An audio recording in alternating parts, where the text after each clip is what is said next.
Hello.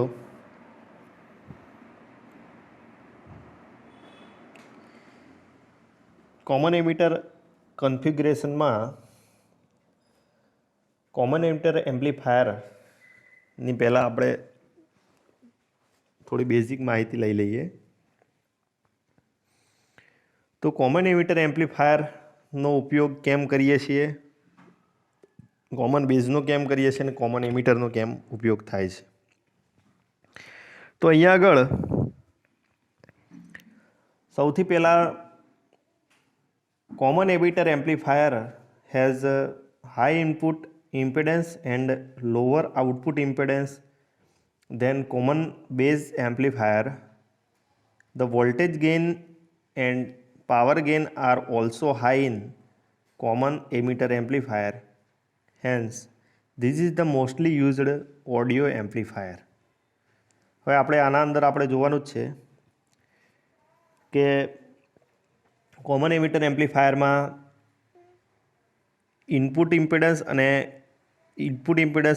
Input અવરોધ જે છે એ ઊંચો રહેશે અને આઉટપુટ અવરોધ જે છે એ નીચો રહેશે અને આનો જે વોલ્ટેજ ગેઇન અને પાવર ગેઇન જે છે એ એક કરતાં વધારે મળશે, એટલે કે ઊંચો મળશે। તો અહીંયા આગળ કોમન એમિટર, કોમન બેઝ અને કોમન કલેક્ટર એમ્પ્લીફાયરની સરખામણી કરીએ તો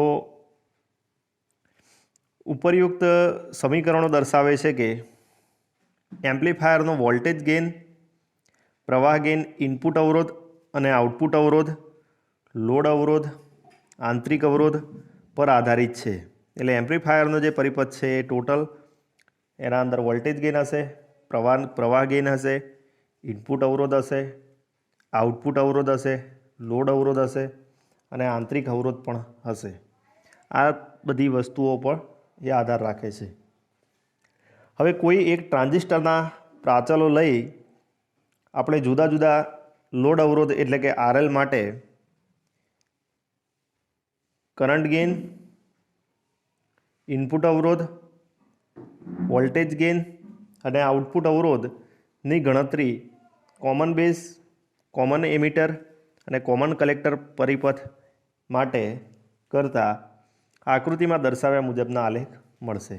તો આપણને આ પ્રકારે અલગ અલગ પ્રકારના આલેખ આપણને જોવા મળે છે। Common base, common collector, common emitter એ પ્રકારના આલેખો તમે જોઈ શકો છો।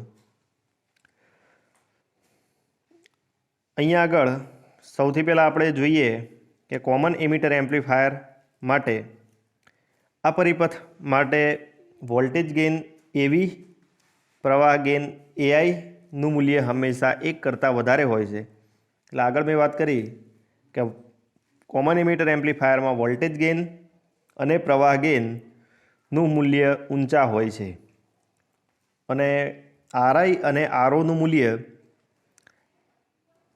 આરએલ અને આરજીના મૂલ્ય સાથે લગભગ અચળ રહે છે। એટલે આરઆઈ અને આરઓના મૂલ્ય કોમન એમિટર અને કોમન બેઝ માટે મળતા મૂલ્યોની વચ્ચે હોય છે। એટલે કે આ કારણોને લીધે કોમન એમિટર એમ્પ્લીફાયરનો બહોળો ઉપયોગ થાય છે અને કોમન એમિટર એમ્પ્લીફાયરનો ઉપયોગ શેના માટે થશે? તો કોમન એમિટર એમ્પ્લીફાયરનો ઉપયોગ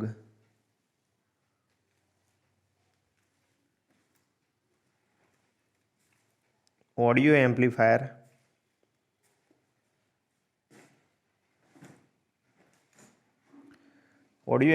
માટે તમે કરી શકશો। બરાબર, ફરીથી જોઈ લો। કોમન એમિટર એમ્પ્લીફાયરમાં વોલ્ટેજ ગેઇન અને પ્રવાહ ગેઇનના મૂલ્યો ઊંચા હશે, એટલે કે 1 કરતાં વધારે હશે અને એનો ઇનપુટ અવરોધ ઊંચો હશે, નીચો હશે અને આઉટપુટ અવરોધ વધારે હશે। બરાબર છે, સોરી, ઇનપુટ અવરોધ વધારે અને આઉટપુટ અવરોધ નીચો હશે। તો કોમન બેઝ એમ્પ્લીફાયર આપણે જોઈએ તો આ પરિપથ માટે વોલ્ટેજ ગેઇનનું મૂલ્ય લગભગ કોમન એમિટર એમ્પ્લીફાયર જેટલું હોય છે। વોલ્ટેજ ગેઇન એક કરતાં વધારે હશે અને કરંટ ગેઇનનું જે મૂલ્ય છે એ એક કરતાં નાનું હોય છે, એટલે કે એક કરતાં જો વધારે હોય તો કોમન એમિટર એમ્પ્લીફાયર જેટલું કહી શકાય અને એક કરતાં નાનું હોય તો ના કહી શકાય. તો કોમન બેઝની અંદર કોમન એમિટર એમ્પ્લીફાયરમાં વોલ્ટેજ ગેઇન અને પ્રવાહ ગેઇનના મૂલ્યો કેવા છે? ઊંચા છે. કોમન બેઝની અંદર વોલ્ટેજ ગેઇનનું મૂલ્ય ઊંચું છે, પ્રવાહ ગેઇનનું મૂલ્ય નાનું છે. આ ત્રણેય એમ્પ્લીફાયર પરિપથમાં ઇનપુટ અવરોધ ઘણો જ નાનો હોય છે અને આઉટપુટ અવરોધ ઘણો મોટો હોય છે. આથી આ પરિપથનો ઉપયોગ ઇમ્પિડન્સ, એટલે કે આના અંદર કેવું હશે કે ઇનપુટ અવરોધ નાનો છે અને આઉટપુટ અવરોધ ઘણો મોટો હોય છે. આ પરિપથનો ઉપયોગ ઇમ્પિડન્સ ધરાવતા પરિપથમાંથી વધુ ઇમ્પિડન્સ ધરાવતા પરિપથમાં સિગ્નલ ટ્રાન્સફર કરવા માટે થાય છે. કોમન એમિટરમાં શું હતું? ઇનપુટ અવરોધ ઊંચો, આઉટપુટ અવરોધ નાનો.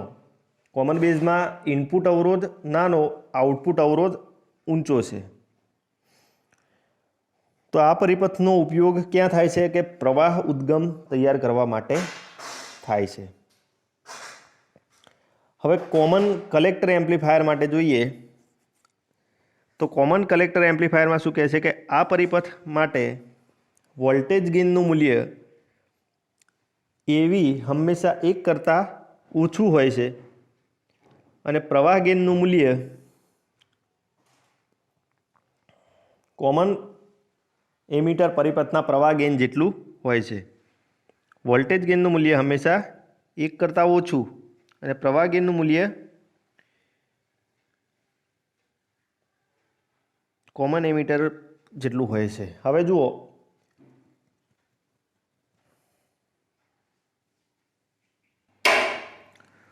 તો અહીંયા આગળ આપણે વોલ્ટેજ ગેઇનનું મૂલ્ય એક કરતાં ઓછું હશે અને પ્રવાહ ગેઇનનું મૂલ્ય એક કરતાં વધારે, એટલે કોમન એમિટર એમ્પ્લીફાયર જેટલું કહી શકાય. હવે આ ત્રણ વસ્તુ આપણે ફરીથી રિપીટ કરી દઈએ. કોમન એમિટર, કોમન બેઝ અને કોમન કલેક્ટર. કોમન એમિટર એમ્પ્લીફાયરમાં કરંટ ગેઇન અને વોલ્ટેજ ગેઇન બંનેના મૂલ્યો ઊંચા હોય છે, એટલે કે એક કરતાં વધારે હોય છે. કોમન બેઝ એમ્પ્લીફાયરમાં વોલ્ટેજ ગેઇનનું મૂલ્ય કોમન એમિટર એમ્પ્લીફાયર જેટલું હશે, એટલે કે એક કરતાં વધારે હશે, પરંતુ કરંટ ગેઇનનું મૂલ્ય એક કરતાં ઓછું હશે. એવી જ રીતે કોમન કલેક્ટર એમ્પ્લીફાયરમાં વોલ્ટેજ ગેઇનનું મૂલ્ય ઓછું હશે અને કરંટ ગેઇનનું મૂલ્ય કોમન એમિટર એમ્પ્લીફાયરના પરિપથ જેટલું હશે, એટલે કે એક કરતાં વધારે મળે છે. બરાબર? ત્રણેય એમ્પ્લીફાયર પરિપથના ઇનપુટ અવરોધ ઘણો મોટો હોય છે, આઉટપુટ અવરોધ ઘણો નાનો હોય છે. આ પરિપથોનો ઉપયોગ ઇમ્પિડન્સ મેચિંગ તરીકે થાય છે, જે બફર સ્ટેજ તરીકે થાય છે. આ પરિપથનો ઉપયોગ વોલ્ટેજ રેગ્યુલેટર પરિપથ બનાવવા માટે પણ થાય છે. આપણે ત્રણેયના ઉપયોગ જોઈ લઈએ. કોમન એમિટર એમ્પ્લીફાયરનો ઉપયોગ ક્યાં થાય છે? તો ઓડિયો એમ્પ્લીફાયર તરીકે તમે કરી શકો છો. કોમન બેઝ એમ્પ્લીફાયરનો ઉપયોગ અચળ પ્રવાહ ઉદ્ગમ તૈયાર કરવા માટે થાય છે. કોમન કલેક્ટરનો ઉપયોગ અલગ અલગ રીતે થાય છે. એનો ઉપયોગ ઇમ્પિડન્સ મેચિંગ તરીકે પણ થાય છે, બફર સ્ટેજ તરીકે થાય છે અને વોલ્ટેજ રેગ્યુલેટર પરિપથ બનાવવો હોય તો પણ એનો ઉપયોગ થઈ શકે છે. હવે આ ત્રણેય એમ્પ્લીફાયરોની લાક્ષણિકતાઓ ચાર આપેલ કોઠામાં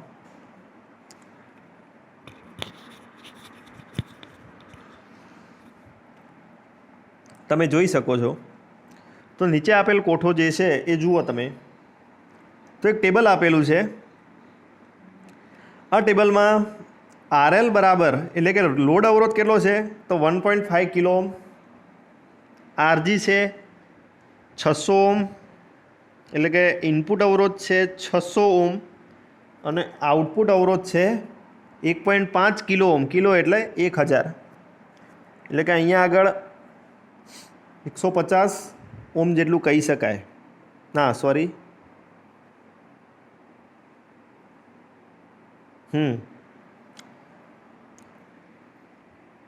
હવે આના અંદર નીચે મૂલ્યો આપેલા છે એઆઈ, એવી, આરઆઈ અને આરઓ. એટલે કે એઆઈ એટલે કરંટ ગેઇન, એવી એટલે વોલ્ટેજ ગેઇન, આરઆઈ એટલે ઇનપુટ રેઝિસ્ટર અને આરઓ એટલે આઉટપુટ રેઝિસ્ટર. એવી જ રીતે કોઠામાં common base, common emitter, common collector તમને વેલ્યુ આપેલી છે. તો કરંટ ગેઇન કેટલો છે? તો કોમન બેઝની અંદર જુઓ પહેલાં તો કરંટ ગેઇન તમને મળે છે 0.98, લો મળે છે.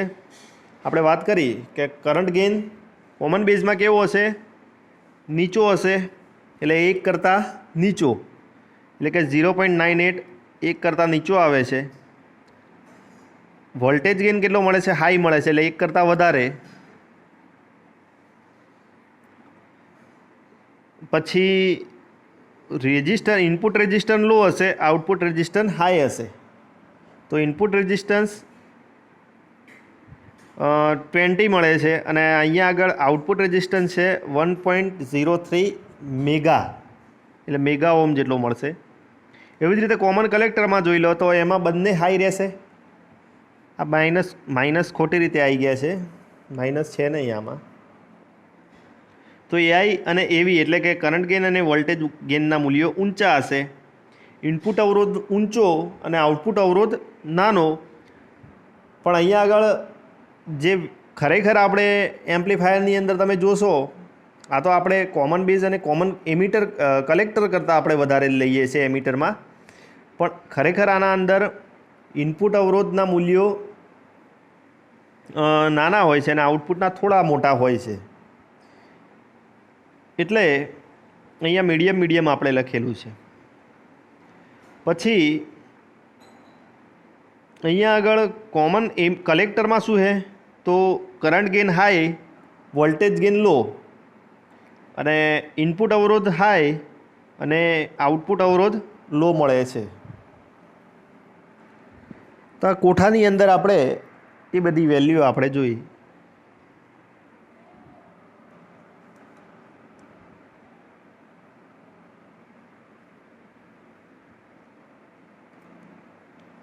એમ્પ્લીફાયરમાં મહત્તમ પાવર મેળવવા માટેની શરત આપણે જોઈએ.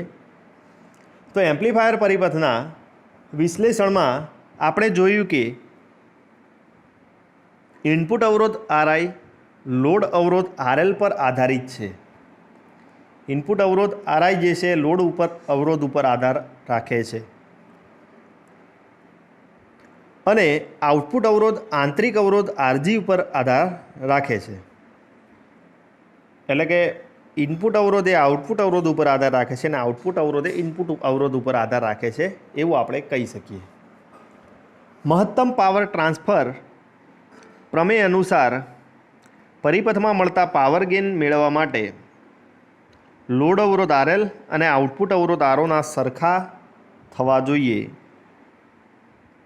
એટલે કે લોડ અવરોધ આરએલ અને આઉટપુટ અવરોધ આરઓ સરખા થવા જોઈએ.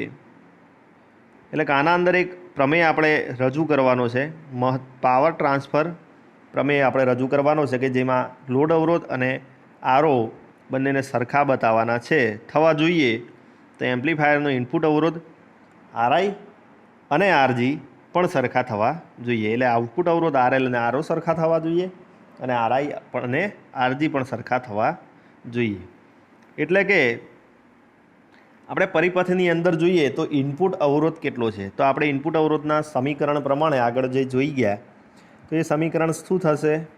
તો HI plus HR AI into RL, આવું એક સમીકરણ થશે. એટલે ઇનપુટ અવરોધ આપણે આરજી સરખા બતાવવાના છે. એવી જ રીતે આરઓ અહીંયા આગળ જોઈ શકો છો. આરઓ આ સમીકરણ તમને 1/HO minus HF HR upon HI plus RG is equal to RL સમીકરણ મળે છે. તો ઉપરના બંને સમીકરણો RL અને RG માટે ઉકેલતા તો RL ઇઝ ઇક્વલ ટુ વર્ગમૂળમાં HI upon delta H cross HO, એવી જ રીતે RG is equal to delta H cross HI upon HO, જ્યાં delta H is equal to HI HO minus HR HF આ બંનેનો તફાવત તમને મળે છે. એટલે કે ઇનપુટ અને આઉટપુટ, રિવર્સ અને ફોરવર્ડ આ બંનેને તફાવત આપણે લેવાનો છે ઇમ્પિડન્સનો. તો આ છે તમારો મહત્તમ ટ્રાન્સફર પ્રમેય.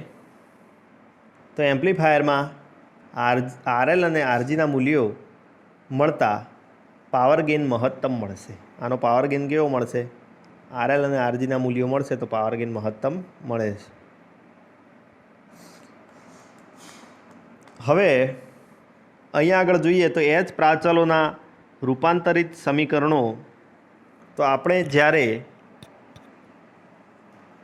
એમ્પ્લીફાયર પરિપથ માટેના H પ્રાચલના મૂલ્યો હોય અને બીજા પ્રકારના એમ્પ્લીફાયર માટે પ્રવાહ ગેઇન, વોલ્ટેજ ગેઇન વગેરે શોધવા હોય તો બંને એમ્પ્લીફાયરો H પ્રાચલો વિશે સંબંધ મેળવવો જરૂરી છે. તો કોમન એમિટર એમ્પ્લીફાયર માટે આપણે HI, HFE, HOE અને HRE જાણતા હોઈએ.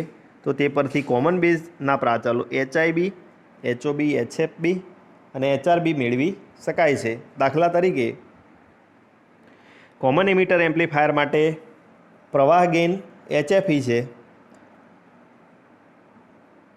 એટલે ફોરવર્ડ કરંટ ગેઇન કહીએ છીએ આપણે. અને કોમન બેઝ માટે શોધવો હોય તો નીચે મુજબ શોધી શકાય. તો કોમન એમિટર એમ્પ્લીફાયર માટે પ્રવાહ gain HFE is equal to beta લીધા અને કોમન બેઝ એમ્પ્લીફાયર માટે પ્રવાહ gain HFB is equal to alpha લીધા. તો alpha is equal to beta upon beta plus 1, એટલે કે HFB is equal to HFE upon 1 plus HFE મળશે. તો આપણે અહીંયા આગળ common emitter, common base, common collector, H પ્રાચલોનો સંબંધ નીચેના કોઠામાં દર્શાવેલો છે, જે તમારી માહિતી માટે છે.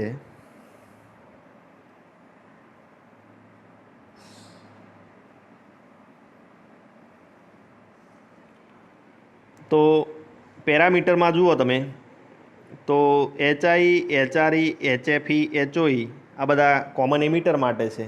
પછી HIB, HRB, HFB, HOB આ કોમન બેઝ માટે છે. HIC, HRC, HFC, HOC એ તમારે કોમન કલેક્ટર માટે છે. તો અહીંયા આગળ પેરામીટર HIE તો અહીંયા કોમન બેઝની અંદર કેવું મળશે? કોમન કલેક્ટરમાં કોઈ વેલ્યુ મળશે જ નહીં. તો કોમન બેઝમાં HIB 1 plus HF 1 plus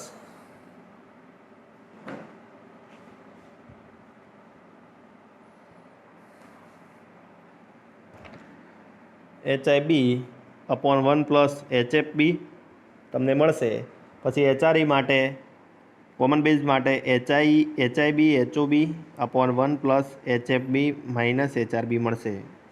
HRE માટે minus HFB upon 1 plus HFB મળશે. HOE માટે HOB અપોન 1 પ્લસ HFB મળશે. આ બધાના વેલ્યુઓ આપણે મૂકતા જજો તમે, તો એક એક વેલ્યુ તમને મળશે. એવી જ રીતે HIB હોય તમારી પાસે, એટલે કોમન બેઝની વેલ્યુ હોય આલ્ફા, તો બીટાની વેલ્યુ તમને શું મળશે? તો કોમન એમિટરમાં HI અપોન 1 પ્લસ HFE,